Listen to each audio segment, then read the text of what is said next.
Je m'appelle Marc Frémont,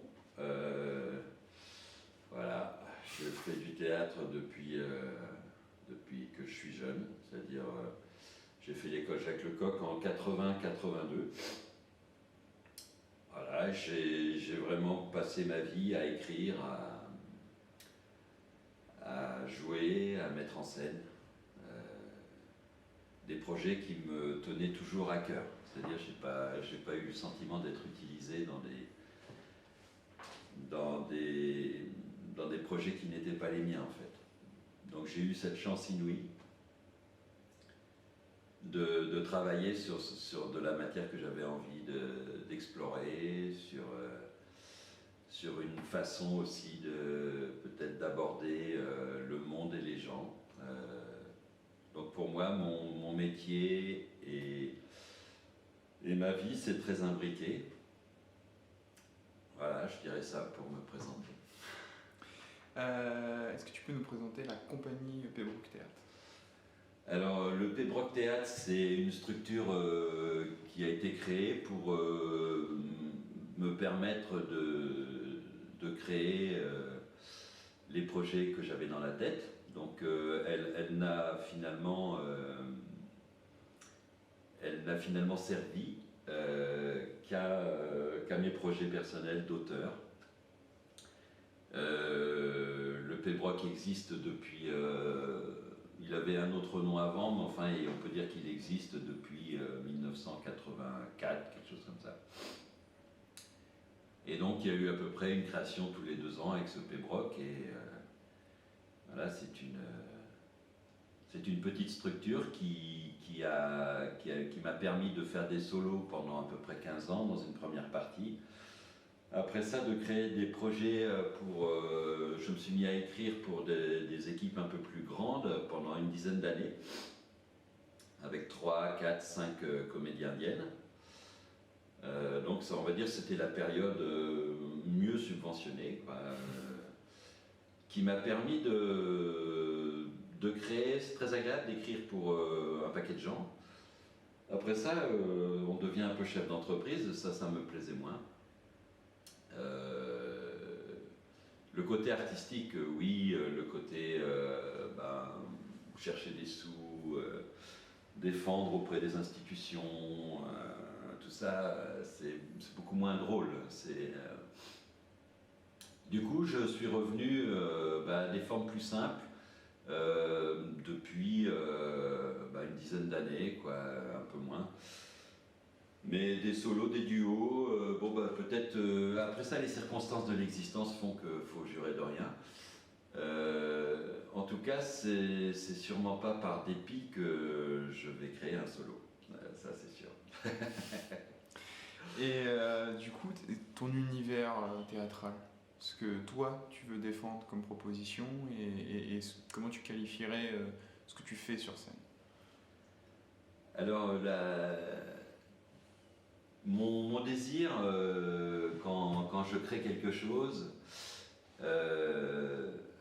j'ai envie d'être entendu, j'ai envie d'une proximité avec le public, donc je cherche en général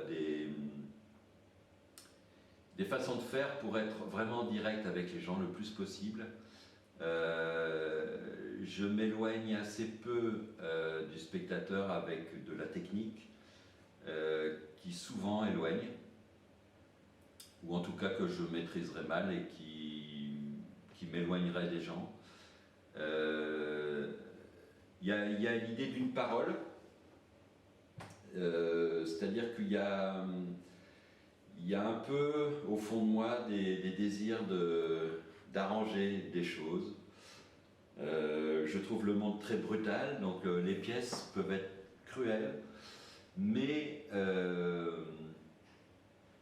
l'envie de bousculer, oui, sûrement aussi. Mais le rire reste une des composantes vraiment importantes en général dans ce que je fais.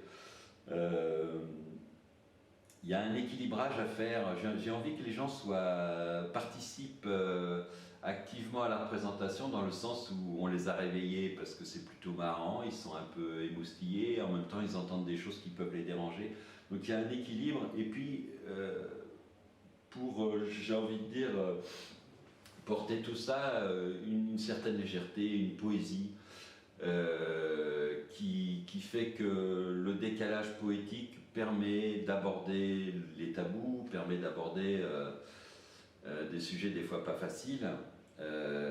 On a besoin de poésie moi je réponds peut-être à un besoin tout simple, c'est-à-dire qu'en fait on est dans un monde très plein. J'aime bien le vide. On est dans un monde pas drôle, j'aime bien rire. On est dans un monde très connecté mais qui manque de contact humain. Je suis très sur la relation. Voilà, je suis un être indispensable en fait.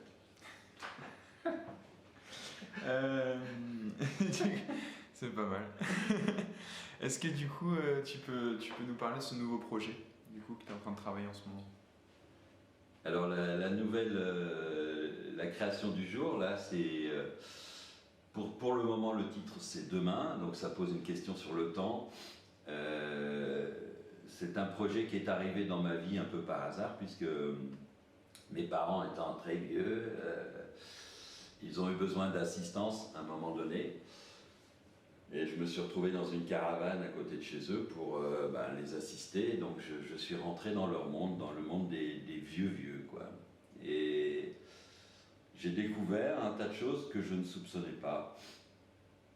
Et c'était pas forcément évident. Et j'ai eu absolument besoin d'écrire sur le sujet.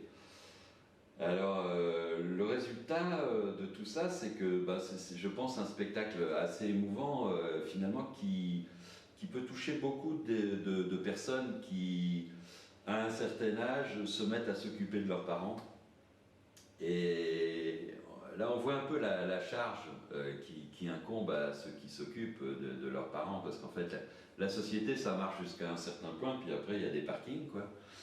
Et si on ne veut pas mettre ses parents dans des parkings comme ça, on se retrouve assez seul. Il n'y a pas beaucoup de collectifs, on se sent un peu seul. Et partager ses aventures avec ses parents, c'est aussi montrer que finalement, les premières petites lectures que j'ai pu faire à droite à gauche m'ont montré que les gens portaient tous des histoires familiales très lourdes et que le fait d'en lâcher une permettait à tout le monde de s'exprimer sur le sujet. Il y a besoin de parler de tout ça. Donc c'est pas un spectacle de solution du tout, c'est un spectacle d'observation. Alors dans l'observation des très vieux, il y a des fois des choses très drôles. Il y a un absurde. Il y a Tournesol qui était sourd dans Tintin et il est marrant. Parce que ça part à côté, finalement ça ouvre sur autre chose et on se retrouve avec... il y a une poétique de ça. J'ai vu un très beau spectacle sur Alzheimer où les personnages disaient des choses d'une poésie extraordinaire dans le mélange des mots qu'ils pouvaient créer. Donc dès qu'on rentre dans l'observation un peu fine d'un couple, de la problématique et puis des dérives, des choses aussi, des petits miracles qui se produisent dans l'existence de vieilles personnes. On a l'impression que tout est presque mort, hein, et puis d'un seul coup les circonstances de la vie font qu'il y a un réveil qui se fait et que dans ce réveil il y a des envies qui reviennent, des souvenirs qui se réveillent, et puis on peut avoir des petits moments comme ça assez miraculeux de redécouverte de choses anciennes ou vraiment de moments qu'on ne pensait pas possibles. Et ça c'est formidable, c'est-à-dire qu'en fait il y a... Moi j'ai assisté à une création d'un spectacle avec une chorale de vieux, il y avait 100 vieux et qui chantaient. C'était magnifique, la parole était donnée aux vieux Et quand les vieux ont quitté la scène, il y a un déambulateur qui était resté sur scène. En fait, il y a un vieux monsieur qui était venu en déambulateur, mais en fait, il l'a oublié en repartant. C'est un peu ça le spectacle. J'ai envie de dire que la vie est toujours surprenante et qu'en fait, il faut des fois pas grand-chose pour réenclencher du désir et oublier une espèce de souffrance dans laquelle on se bercerait passé un certain âge parce que on n'a plus suffisamment de relations ou d'intérêt, que les choses se sont vidées de leur sens. Et en fait, la vie est plus forte que ça. Donc c'est un spectacle sur la vie en fait. Et puis j'ai envie pour l'instant de l'appeler Demain parce que c'est nous. Et on a déjà des jeunes là en dessous qui nous poussent. Hein, et bon, il faut se préparer. Il faut se préparer. Le spectacle montre ça aussi que moins on a de casseroles, plus on a réglé de problèmes, plus la vieillesse est envisageable en fait. Mais si on se trimballe des soucis, ces soucis finalement vont grossir.